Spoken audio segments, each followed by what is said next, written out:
Don't forget to like the video, share your thoughts in the comments, and subscribe to stay updated with our latest stories.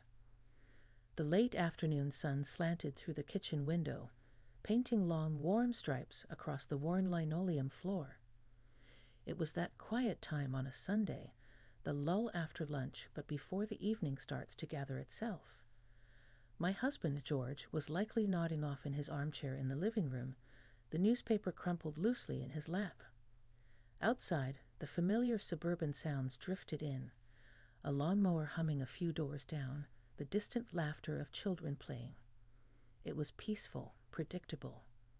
For years, this quiet predictability had been the rhythm of my life, a rhythm I thought I cherished.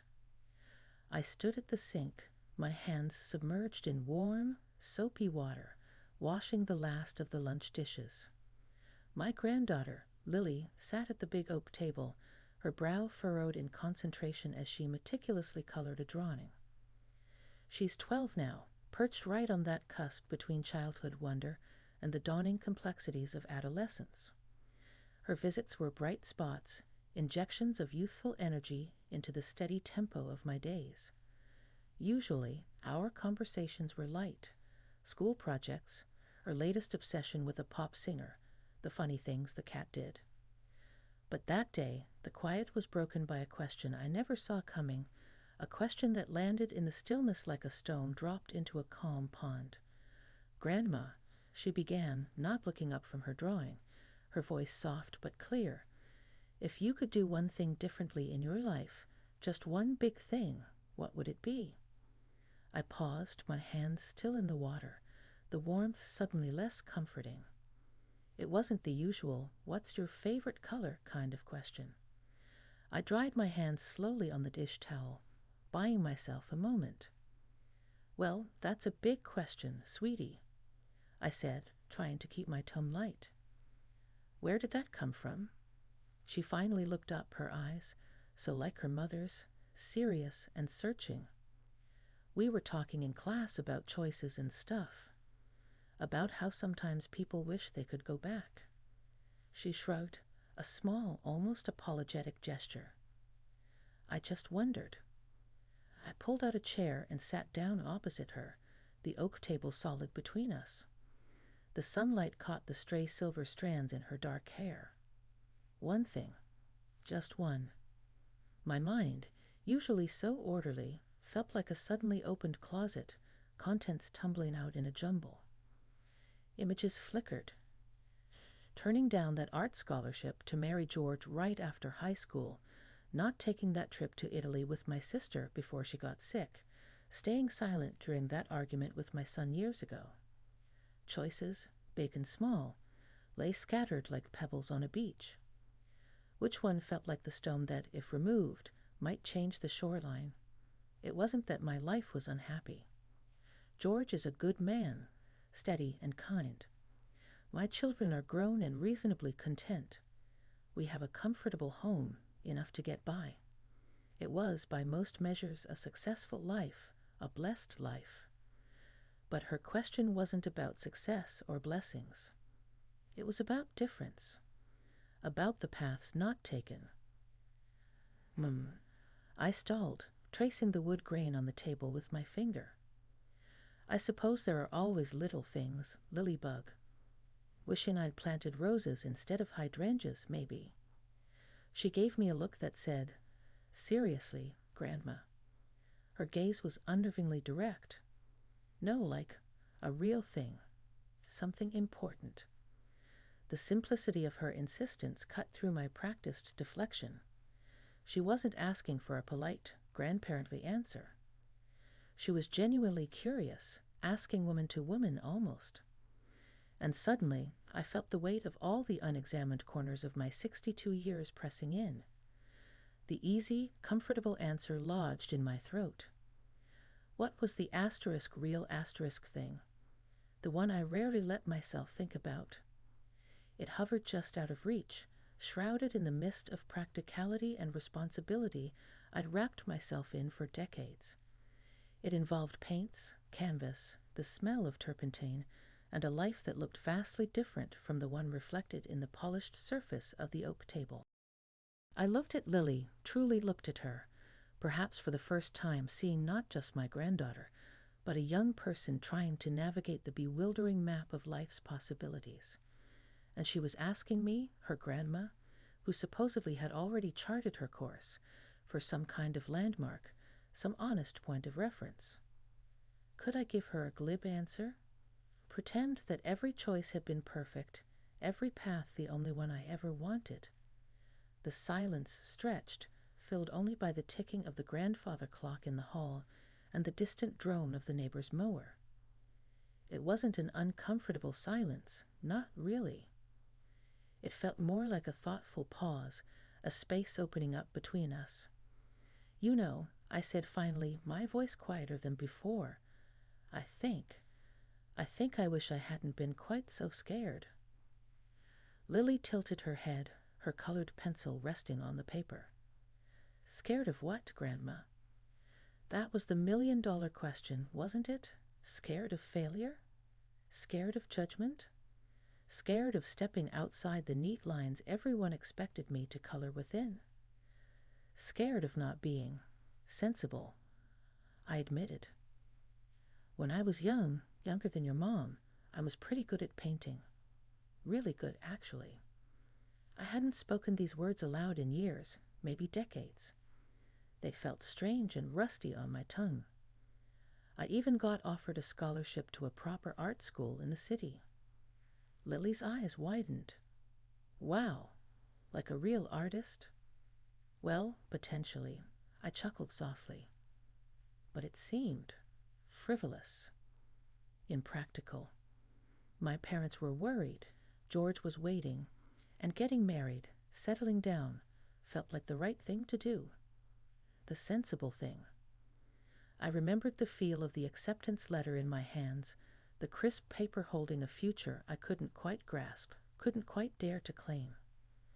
I remembered folding it carefully, putting it away in a box, and turning towards the life I eventually built, the life surrounding me now, solid and real, yet.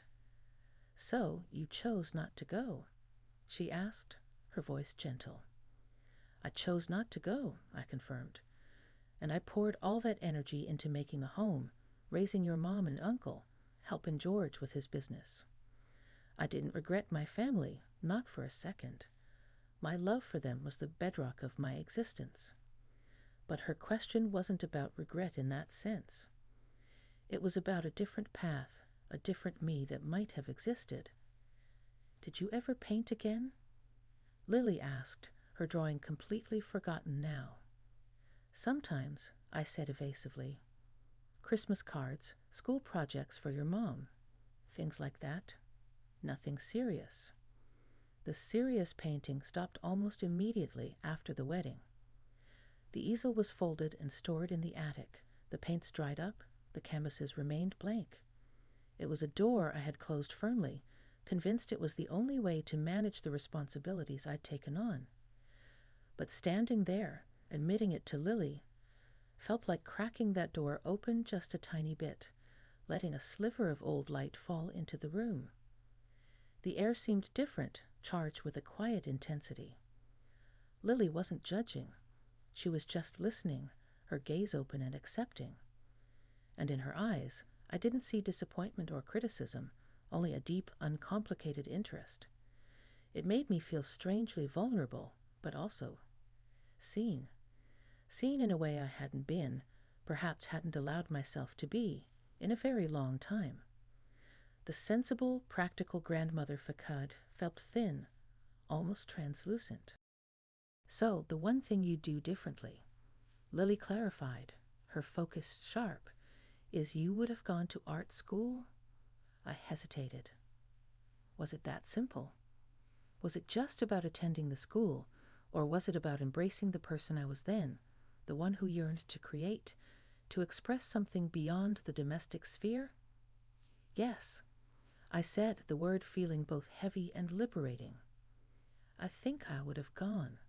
Or at least, I wish I hadn't let the fear of being impractical stop me from seriously considering it, from fighting for it a little, maybe. I looked around my kitchen, the clean counters, the neatly stacked cookbooks, the pot holders crocheted decades ago. It was a space built on practicality, on sensible choices. It was a good space, a loving space. But it wasn't the whole story, was it? It wasn't the whole me. Lily leaned forward, resting her chin on her hands. Why haven't you painted seriously since then, Grandma? You could still do it now, couldn't you? Leave it to a child to cut right to the heart of it. Why hadn't I?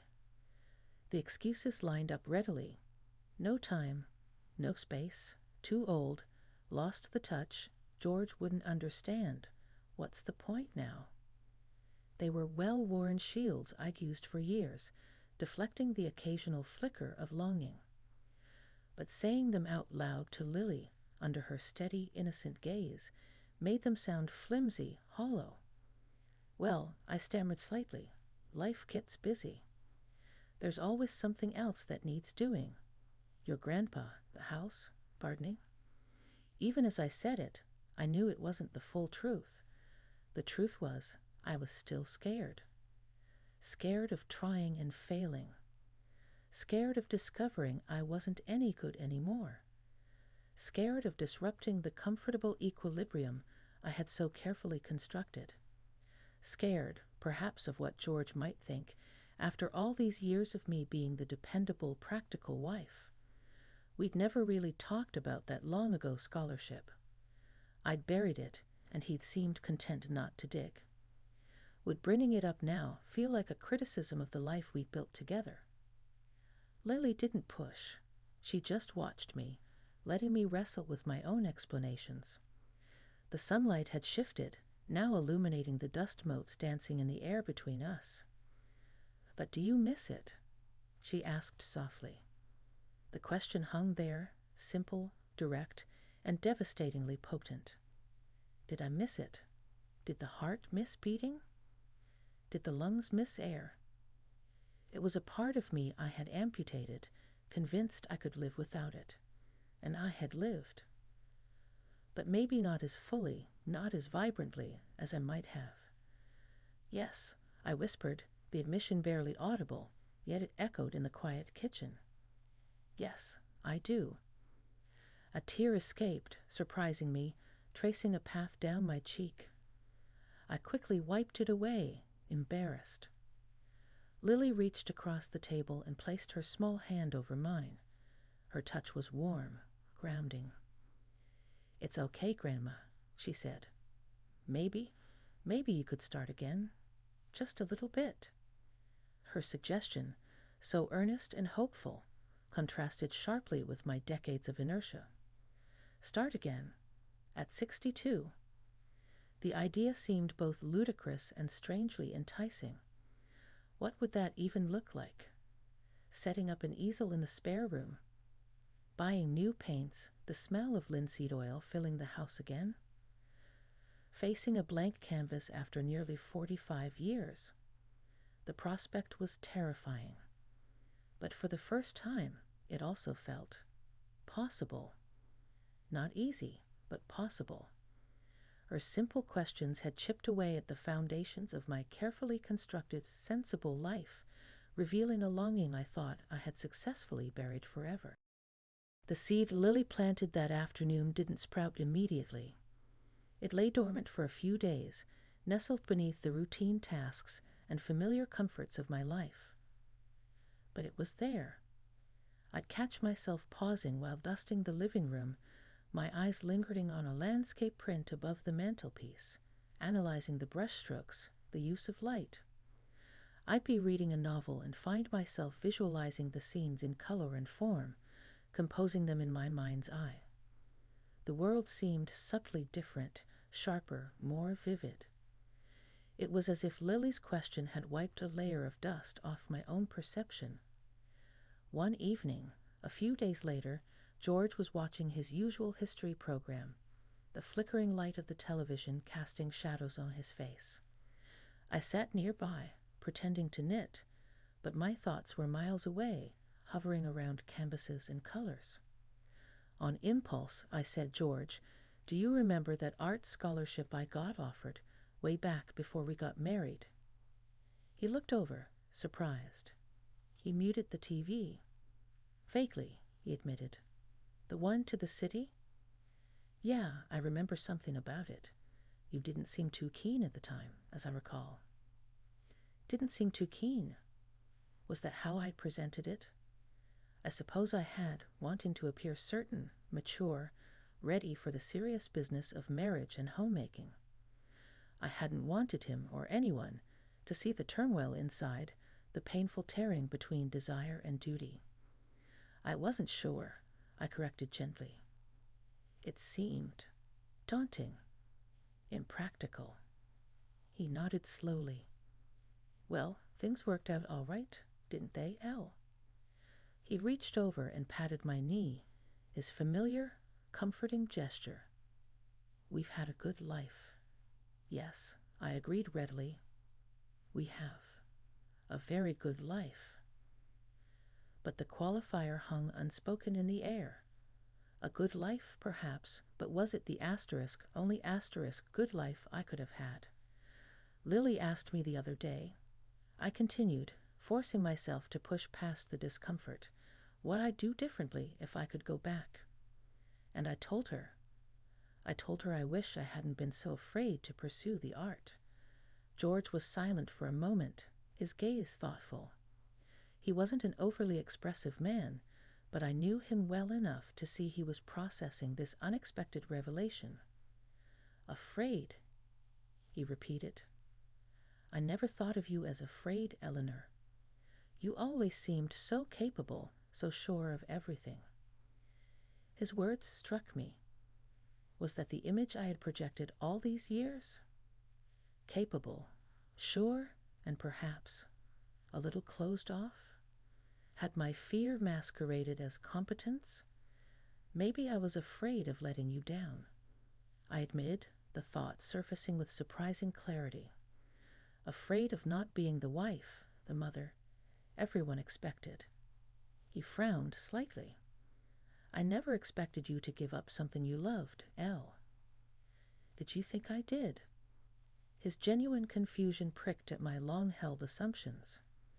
And I blamed him, blamed circumstances, blamed practicality, when the biggest obstacle had been my own internalized fear, my own interpretation of what was expected.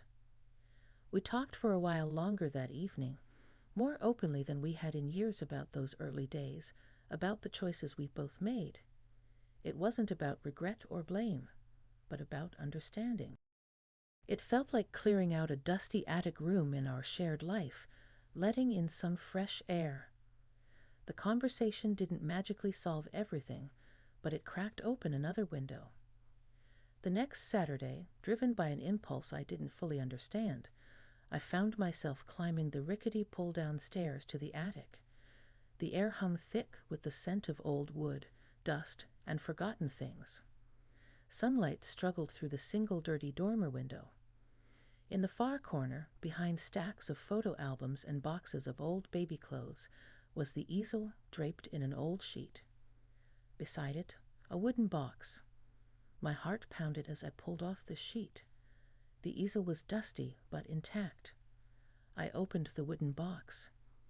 Inside, nestled amongst dried-up tubes of paint and stiff brushes, was a small, unopened set of watercolor paints I'd received as a gift decades ago and never used.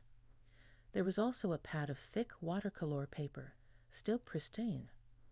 I carried the box and the easel downstairs, feeling like an archaeologist unearthing a lost civilization.